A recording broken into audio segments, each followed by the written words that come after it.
My name is Michael Guyette, publisher of the Lead Lag Report, and joining me for the hour is Mr. Joe Navarro, who's written quite a few interesting books that are very well reviewed when it comes to body language. Let's introduce yourself here, Joe, to the audience. What's your background? Who are you? Talk about your time with the FBI and why the focus on body language. Well, thanks for having me, Michael. I came to body language quite by accident. I was a refugee. I came to the United States fleeing Cuba, and it's one of those things that when you arrive in a country, and I didn't speak English, I relied on the one system that seemed to work, and that was body language. A smile is a smile. And I just found it so authentic to be able to rely on that. And then later, when I went into law enforcement, I found that 90% of law enforcement work is really about observation. And if you're really good at observing people, you're going to be a successful investigator, police officer, whatever. And then I was recruited by the FBI when I was 23, and I found that especially in the FBI, where a lot of the work was surveillance, a lot of the work was in international espionage, where the work is very subtle, and you can't go up to somebody and say, "Hey, are you a spy?" You have to sort of determine that from a lot of the things they do, their body language in particular, but also their behavior. And so I found it really useful, and studying it for many years on my own. I became the Bureau's expert on body language, and then when I retired, I thought I'd write about it. How much of the studies around body language are science versus art, for lack of a better way of saying it? Well, I think that's a polite way of saying it. You're mindful enough to know that I think over the years there's a lot of junk that's been put out there. I remember when I went.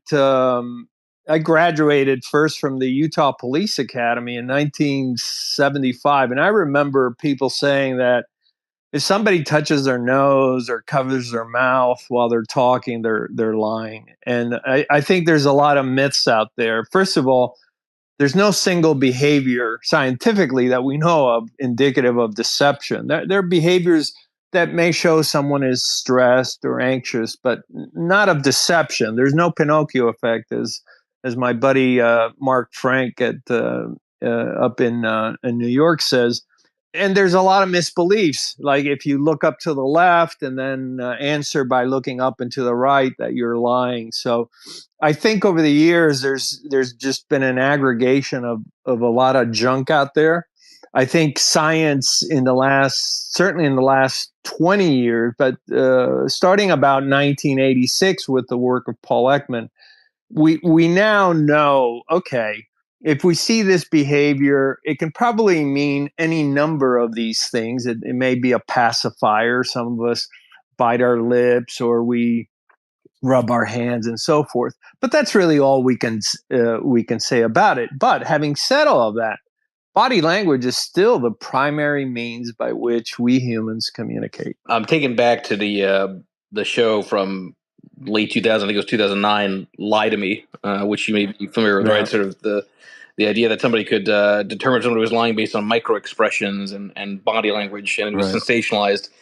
It is for those that are experts in the field like you, is that there's sort of an element of when you see somebody, even just a friend, talking a certain way, you can't help but think that maybe the way that they're talking or the way they're looking at you tells you they're not telling you the truth, or is a lot more nuance and a lot more subtlety to this? Yeah, that's a great question, Michael, and it's a lot more nuance.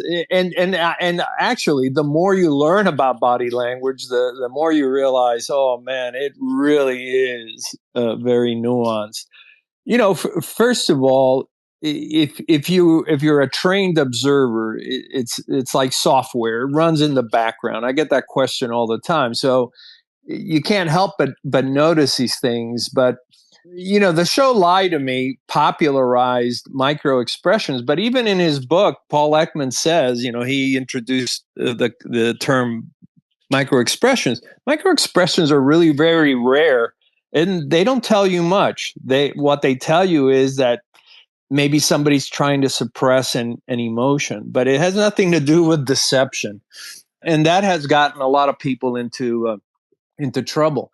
One of the things that I look for, even amongst my friends, is I don't sit there and think, oh, is this person lying or not? Sometimes it's just a matter of how emphatic that person is about something they just said versus another time when maybe they show less emphasis. But that doesn't mean that they're lying. I think if you spend your time looking for deception, first of all, you're not going to be any better than a coin toss. We know that scientifically. 50% of the time you're going to be wrong. And even the best amongst us only rise to maybe 56, 57%. So you don't waste your time. What I use body language for is, are we getting along? Are we having a nice time? Is there an issue? You know, sometimes you sit with somebody and you start seeing a little bit of tension, and it may be that they have to leave or they just got a text message that something's wrong at home. So I use body language to communicate to me when others are in a state of either comfort or discomfort, and if there's discomfort, what is the cause or what's driving that behavior? I wonder your thoughts on how AI's progression might make the interpretation of body language easier or maybe even more misinformed. Going back to kind of the science versus art, are there? First of all, I assume there are algorithms that can help with this, right? To begin with, on a sort of very high level. But how is AI playing into any of this? Well, that's a great question. I'm beginning to get questions like that only recently.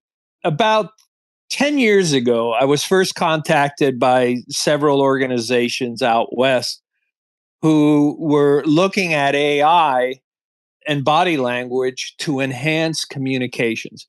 And obviously, cartoonists had done this going back to the early Disney years, back in the 1930s and 40s. Cartoonists had it right, you know, the arching of the eyebrows, the smile, the various faces, and so forth. But one of the things they contacted me about is, well, what more is there? And I found this interesting. It started really about 10, 12 years ago, where they were familiar with how to draw a face and how to make an engaging cartoonish face, but now they wanted to know about things such as, how do humans interact? What about space? What about blink rate? What's the average blink rate? What would make a blink rate make somebody uncomfortable and somebody more comfortable? And you see this with robots, especially some of the ones that are coming out of Japan, where they get the blink rate just right, and other things. For instance, at what pace do people talk? What about turn yielding? How does the neck factor into all this? Because we don't want it to look robotic. So I can tell you that there's a massive effort worldwide to try to get it down to as close to human as possible. And some of it has to do with, for instance, in Japan, whom I've dealt with a lot, they have an aging population. They don't have a lot of immigration. And so robotics are handling a lot of the interaction with the elderly who live at home. And these artificial intelligence devices are providing the ability to communicate on a more humanly level. It's funny, as you're talking about blink rates, it took me back to Ross Perot of all people. Oh, yeah. And I was just doing a quick look, and I found this old article talking about how Ross Perot averaged just seven beats per minute in the first presidential cycle, 11 in the second, and it was an indication of the low blink rate around his confidence and that he was in control. Yeah, there's a lot of mystery about the blink rate, and really it has to do with a lot of things. Environment. If you're in a dry, for instance, when I go to Las Vegas, my eyes become very dry and my blink rate goes up about 20%. It can be based on stress. For instance, in an elevator, if somebody stands too close to you, your blink rate goes up and so forth. So it's been looked at but it's certainly not indicative of deception. It is indicative of stress. I remember when Richard Nixon's went from 12 to 84, and then if you look at some of the videos that were shot of former President Clinton when he was being deposed, his was extremely high. But really, what that tells us is, autonomic arousal based on stress, and that can be artificially created. I remember one time I sat too close to an individual, and his blink rate just shot right up, and I just found if I leaned away, it would calm down. So there's that on blink rate. He might have been messing with you because he knew who you were. Well, yeah, it's interesting, Michael, because I've had people try to mess with me with the nonverbals. I mean, I've really had them try to, as they say in poker, put me on tilt by staring me down. And while I was in the bureau, I did about 13,000 interviews. And one of the things you learn after a while is, especially if you interview enough psychopaths, you just learn to deal with them. And it's like, what, you're going to stare me down? You're like a purse puppy. Come on. I've had killers stare me down. So it's one of those things where you learn. And let me tell you, and I've been scared. I've sat in interviews where I knew I was shaking because these people were just, they were just indifferent to humans. They just had this sort of reptilian indifference to life. You were nothing to them, and yeah. So I've been put on tilt. Yeah. How does body language and the messaging from body language differ by culture? Is there a lot of variability across different cultures, East, West, or is it all pretty much one universal, somewhat biological language? Boy, that's a fantastic question. For those of you who watch or stream shows, and I watch a lot of Korean movies and television. I watch a lot of shows from Egypt, from not Saudi Arabia, from Turkey, from Egypt. And one of the things you find as you watch these shows, if you turn the sound off, you probably can follow pretty much along. And what you realize is that there are a certain set of universal behaviors that, a genuine smile is that we arch our eyebrows when we greet and are happy. We tend to compress our lips or purse our lips when we're struggling with something or we feel insecure. We touch our necks a lot when we feel insecure or we're scared. And something that we run into every day, you hear a loud noise and you freeze. And you say, why is it that, when you hear a loud noise, you just freeze up? And that has to do with the fact that 200,000 years ago, we were archaic humans. We were all in Africa and we were surrounded by predators. And if you ran, it initiated the chase, trip, bite, kill sequence. But if you had held still, you survived and you got to pass on your genes. So many behaviors that we share universally, and there are many, are written literally in our DNA. And we know that because when we studied, I remember in 1974, I was studying children who were born blind. And interestingly enough, when they hear things they don't like, they cover their eyes in the same way that we might when we get bad news. They don't cover their ears. They cover their eyes, and they've never seen. So how do they know this behavior? Well, it's hardwired in them. But then we also have cultural behaviors. So cultural behaviors, for instance, in New York, you have about 1.28 seconds to stare at somebody. And if you stare at them more than that, it makes them very uncomfortable. And yet in the Middle East, and I've been to Jordan and some of the Arab states, you realize that people can stare at you for 4, 5, 6 seconds, and that's norm. And so culture begins to guide us as to how we can perform certain behaviors. Spatial distance, Latin America, people stand closer. In the Midwest of the United States, they stand further apart and so forth. So who can look at whom and for how long? Again, very cultural. So culture is a big factor. And I get this all the time because overseas people say, well, in America, and I say, whoa, stop right there. Because if you go to Miami, if you go to Orlando, if you go to New York, if you go to Chicago, if you go to one of the Indian reservations in the United States, if you go to the Southwest, you're going to be in a culture within another culture. And so we have many cultures here in the United States, and the body language does differ one from the other. One thing I've myself kind of wondered, especially kind of in the post-COVID era, is how Zoom and all this kind of digital visual interview stuff, work from home, is impacting body language. Body language on a camera is very different than body language in person. I mean, somebody can be very good in front of a camera, but terrible face to face, or vice versa. Right. And then there's other aspects where even just sort of the digitization of social interaction makes it even harder, right, for people to interact in real life. Right. So how has technology changed the nature of body language over time? Yeah, good question. It's changed it, and it changed it quickly. One of the great social experiments that took place in 1960 was the first televised presidential debate. And those that listen on the radio said Richard Nixon won that debate.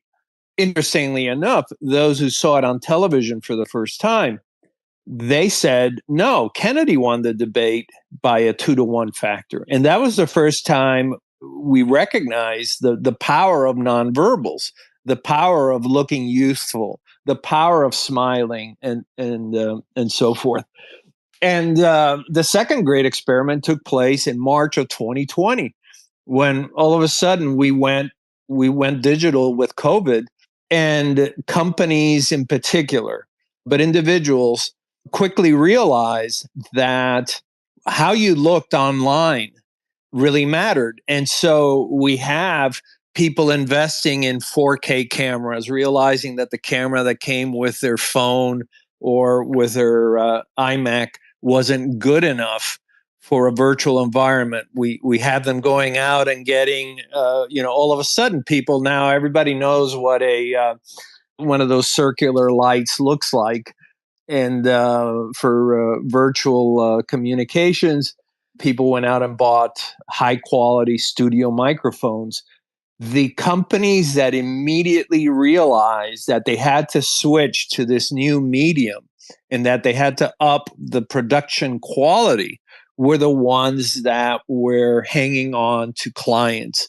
Because if you didn't have a really good microphone, if you didn't have good lighting, if your camera was looking up at your nose, or you were too close to the camera, that people were just turning you off. You forget that for 70 years, we were habituated to looking at somebody on a screen that was never more than a fourth or maybe even a third of that screen. When we looked at Walter Cronkite, or we looked at somebody on Fox News or whatever, they're never more than a fourth of that screen. And then all of a sudden, Zoom comes around and everybody's face is just one big mass in front of the screen. And we forget that has a negative effect on us. So the big changes came around. We're not going to get away from the virtual environment. In fact, more and more companies are, spending the requisite money to buy the right kind of equipment so that you can, in essence, go from doing a presentation to doing a performance. And that's the new standard, is we've gone from you're doing a presentation to now it has to be a performance. And the quality of the equipment and the background and everything else has to be there, or otherwise people just turn you off. It's so easy now to just click off. Right. I didn't even take it further. It's also the quality of the algorithm. I mean, I'm sure you've seen those TikTok videos of filters that make it look like somebody has makeup on, right? And so it just creates a really interesting dynamic, because if everything is a performance digitally as opposed to a presentation in person, you could get very different outcomes depending upon your starting point for a negotiation, which medium you're using, for example. Oh, exactly. I mean, in negotiations in particular, we forget how much humans are influenced by very subtle non-verbals. Somebody walks in wearing a $5,000 Italian suit versus one that you bought at Brooks Brothers for 700. You may not realize the significance of that on a conscious level. At a subconscious level, you absolutely do. And it begins to corrode how you view yourself in view of that. One of the examples I give, Michael, is when Captain Cook arrived. He was about a mile and a half offshore what is now Tahiti, and he looks through his telescope and he scans the people on the beach, and he immediately points and he says, there's the king. And people is like, how do you know that? and you forget that how we dressed, how we comport ourselves, how that dressing changes us. I'll never forget in Breakfast at Tiffany's, where Audrey Hepburn says, the people think I made the Givenchy dress, and she said, no, the Givenchy dress made me. That what we wear, how we carry ourselves, affects us mentally, and it can affect negotiations in a way that you wouldn't expect, because you want to negotiate certainly as equals. But the minute that psychologically you perceive yourself as being unequal, therein your negotiating power begins to erode, and we've seen that many a time. Just to reset the room for the remaining minutes here, everybody, please make sure you follow Joe Navarro here on Twitter. Check out his books available on Amazon. Again, if any of you want to come up and ask questions, click bottom left, mic request button. Go ahead. Yeah, no, happy to answer that. Well, first of all, I live by the motto: there is no Pinocchio effect. There is not one behavior that science teaches us that is indicative of deception. So you have to be very careful. What I have found in my work, both in law enforcement and in the last 20 years, I've now been out of the bureau 20 something years, is that the best way to learn what the truth is to corroborate what people say, to be very detailed when they say, I did this, I did that, I went here, I went that, and just make it a matter of this is what you will always follow up on, and make it a part of your life. To think that there's one behavior that you could look for, that's just not where science teaches us, and it can actually ruin lives. Just recently, there was an event where there were some people that were killed in Idaho, and then there was some video of some people that were being observed, and people were saying, "Oh, these are the criminals, or being deceptive." We have to be very, very careful with that. I'm always reluctant to point a finger at someone and say, "Oh, that behavior looks like they're being deceptive." I think you can look at someone and say, "Well, that answer is weak," or "that answer lacks commitment," or "it lacks confidence." But it behooves you to follow up with more questions. So I wish there was a single body language for deception, but there isn't. And please don't let anybody tell you that there is, because there is not. And that's what science teaches us since 1986 and the early work of Dr. Paul Ekman. Well, some of it depends is whether it's a personal thing or if it's work related. I often get the question from a parent who says, "Well, I think my teenager is lying." Well, no kidding. I lied to my parents. What did you expect? I wanted to hang out with my friends, or I wanted to try beer or something. There is an expectation that we're not going to be lied to. But the fact is that lying for many people is a tool of social survival. And unfortunately, many times we can't be honest. You cannot say to somebody, "Boy, that is one ugly baby." Social norms prohibit that. And many times people will lie as a shortcut. Sometimes people lie because they don't want other people to know what their life is. They feel like somebody else is entitled to that. So I think it depends on circumstances. The kind of lies that bother me is when people lie to get a job, when they pad their resume and say things that are completely untrue. Because to me, that requires a lot of forethought, a lot of planning, and so forth. So I tend to look at those kinds of lies as being very significant. And yes, we have to follow up on those interpersonal lies. I think you have to look at what are the other character traits of this person. Do they bring you happiness? Do they bring you joy? That kind of thing, and then weigh it out. Yeah, good question. Here's what we know. For instance, children who have been abused, someone who gets married and then is in an abusive relationship, they become very good at reading body language, because to keep low, they quickly learn to assess others. I've talked to many an adult who tell me they were normal, then they got married, went into an abusive relationship, and then they became hypersensitive to the body language of the abuser. So I think it has. I don't think it has as much to do with, do you live in a crowded space? I think it has to be something that's individual.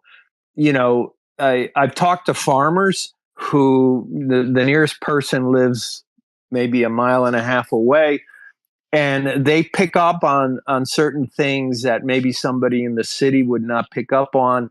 City dwellers tend to pick up on a lot of nuance that a stranger. I've talked to many of people who go to New York for the first time, and they just feel like they're overwhelmed. They're mentally drained because their brain is on fire trying to figure out the world around them. So I think it has a lot to do with that. Personality disorders. There are some people that can become hypersensitive. For instance, a paranoid personality can become hypersensitive to maybe the way somebody looks at them or how close they stand by, based on that pathology. So I think that's a bigger factor. And then you run into people who are really clueless. And I, it's not castigating them, but I mean, how many times have you run into somebody that violates your space when they're talking to you, or you've got to go, you've looked at your watch now 3 times, and they still continue to talk? It's like, your foot's already oriented away. They've looked at your watch, and they still continue to talk, and they don't know how to turn yield or release you. So I think that's the beauty of humanity, is that you get all kinds, and then you get some people who are just hyper empathetic and are very sensitive to the world around them, and that comes with its own burdens too. But I hope that answers your question. Yeah, well, I've collaborated with a lot of researchers. I've collaborated with Dr. David Gibbons. I've certainly communicated with Mark Frank. I've done research with Dr. Abby Maronio, who is now in the United States. I've worked with research with Dr. Keatley and so forth. The thing about body language is that nobody owns it, right? So a lot of psychologists think they own it. They really don't. Anthropologists own a part of it. Neuroscientists own a part of it. Everybody has a little stake in it. So it all depends on what your stake in it is. I've communicated with Dr. Desmond Morris, who I think, if he lived in Japan, he would be considered a national treasure. And he looks at humans as a zoologist, properly so. And his take on the study of humanity is certainly different than, let's say, an anthropologist or a psychologist. I've enjoyed my work with, for instance, in looking at the sort of the body language in anthropology. I looked at the early behaviors that were recorded by, for instance, as I mentioned, Cook, Cortez, Columbus, and even Tasman when he discovered Tasmania and so forth, to look at the early writings of the body language that these people observed, and it's just fascinating to me that in all the cultures that have ever been studied, that body language had primacy, that it had meaning, that how they not only performed but how they dressed mattered, and that this is universal. So I think for me, working with anthropologists and researchers has been the most rewarding, and then of course getting published in scientific papers has been very gratifying also. Joe, I wonder, are you a particularly good poker player? I have to assume you have an unfair advantage against others. So let me tell you this story of how I got hooked up with poker player. And to answer your question, I'm a lousy poker player, and the reason for it is I have no patience for it. My father, who wasn't particularly religious, but he just didn't think gambling was a good way to go. He worked too hard. He was an honest man. He was a humble man. We were poor when we came to the United States, and he worked on. He was a waiter, and then later a maitre d' at the Fontainebleau Hotel, and he worked on tips. And he said, "Never waste your money on gambling." So I don't have a love for it. But back in 2004, 2005, this guy calls me up and he says, "Hey, my name is Phil Hellmuth, and I'm a World Series of poker player, and I've won this, blah, blah, blah." And I hung up on him. It's like, "I don't know who you are. I have no interest in poker. How did you get my number?" And I said, "Thank you." And a day and a half later, and his manager calls me up and he says, "Hey, listen, he's a little gruff, but this is legit." And I said, "I don't know how to play poker." And I'll never forget this. He says, "We don't care." He says, but we've been reading some of the stuff you've been writing, and the human brain." And so I went out to Las Vegas with Phil Hellmuth, and this is when they were putting on the World Series of Poker Academy. And I fronted it. I said, "Folks, I don't know anything about poker, but I know how to read people." And at that time, there was I think Mike Caro had written a book on poker tells, and he had like 80 something items. And then all of a sudden I unleashed 184 behaviors that nobody had ever heard of, like foot bouncing, which jiggles the shirt when you have a monster hand, and the furrowing of the glabella, and ventilating behaviors. And it was like there were 20 or 30 professionals there, and these people were taking notes. And I was on for about 2 hours. I got off the stage, and they literally turned me around and said, "No, no, no, no, no, no, no. You don't realize what you just unleashed here." And I didn't. And so that led to the writing of a book with Phil Hellmuth called Read 'em and Reap. And then that led to my connection with HarperCollins, which really houses the majority of my books, and the writing of What Everybody Is Saying, which that was written in 2007. It's now it still remains the number one selling body language book in the world. And last time I checked, it's now in 31 languages, which just blows your mind. 31 languages, still number one after so many years. Especially when I wrote the book, and the editor at the time says, "Hey, if a book has a shelf life of 6 months, we consider that good." So I've been blessed, I've been fortunate, and I've been lucky. Yeah, no, so obviously tremendous. Okay, so you mentioned that obviously it helps with law enforcement, certainly with the FBI, but presumably on a very local level. Maybe I'm wrong. The average police officer, for example, wouldn't necessarily have the training of understanding body language. Again, maybe I'm wrong on that. Is there anything to the idea of maybe sort of having sort of a uniform mandate that might help law enforcement across all states if they just had a very basic understanding of it? In other words, doing a lot of these things that we see, you think get not be as pronounced or as bad as it seems if there was just better training on the body language side. Yeah, well, you're definitely onto something. Keep in mind, the United States is the only country in the world that has 17,500 approximately different police departments. Most countries have one police department. We have 17,000 plus.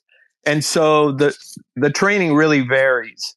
And I think body language is one of the things that's left behind, because most people don't equate it with this is the primary means by which we communicate. I'll give you an example which is really painful to see. In the United States, most African American children, most Latin children are taught that in the presence of authority, to look contrite, you look down, right? And how many times have I seen a police officer, especially a white police officer, talking to a African American child who is looking down, trying to be contrite, and they say awful things like, "Look at me." Don't avoid eye contact when they're being respectful, but because they've never been taught about body language and culture, they see it as eye avoidance or even deceptive behavior. This is terrible. And you say, well, that's just one example. I'll give you a scarier example. I took a look. I wrote an article for Psychology Today. You can find it at my website, where I looked at the 261 DNA exonerations that initially had taken place when DNA began to be used. That's 261 cases where the individual was exonerated because that was not the body fluid, the blood, the saliva, whatever, the semen. All right. So they're finally exonerated. But in 261 cases, not one police officer, not one could detect the truth, but they all claimed to know that the person was lying. And that's the insidious nature of this, that you think you can detect deception, that you think when they're looking this way or that way, that they're being deceptive, when in fact, in all 261 cases, the police officer was wrong. And not one of them got it right. And these people were, up to possibly spend their life in jail, or maybe even something worse. So you're right. It would be great if it would be taught across. I know it's taught in the FBI. I know it's taught in a lot of government agencies. It's taught abroad. It's my books are used all over the world. But even if they're only used to just teach people how to get along with others, I would be happy with that. Forget deception, just so people can communicate better with each other. For those that want to learn more about your body of work, obviously there's the books, but what other sources do you yourself find useful aside from what you've put out? Well, thanks. Well, I every year I do an event. This year it's in a live event. It's in Amsterdam. It'll be in June. You can go to my website and find it, joenavarro.net, if you want to look for it. And it's 2 days of nonverbal training, and we really dig deep into that. I have a lot of Wired videos that I've done in connection with Condé Nast Wired. One of those videos has now been viewed 47 million times. There's 9 videos there. I write for Psychology Today. So I've written over 100 articles for Psychology Today. Obviously, they're free and so forth, and I get to hang out with folks like you, Michael. I think that's a good place to wrap this Twitter space up. Please, everybody, make sure you follow Joe Navarro here on Twitter. Check out his books. Joe, I appreciate you. Appreciate everybody joining, and hopefully, we'll see everybody next time. Thanks, Joe.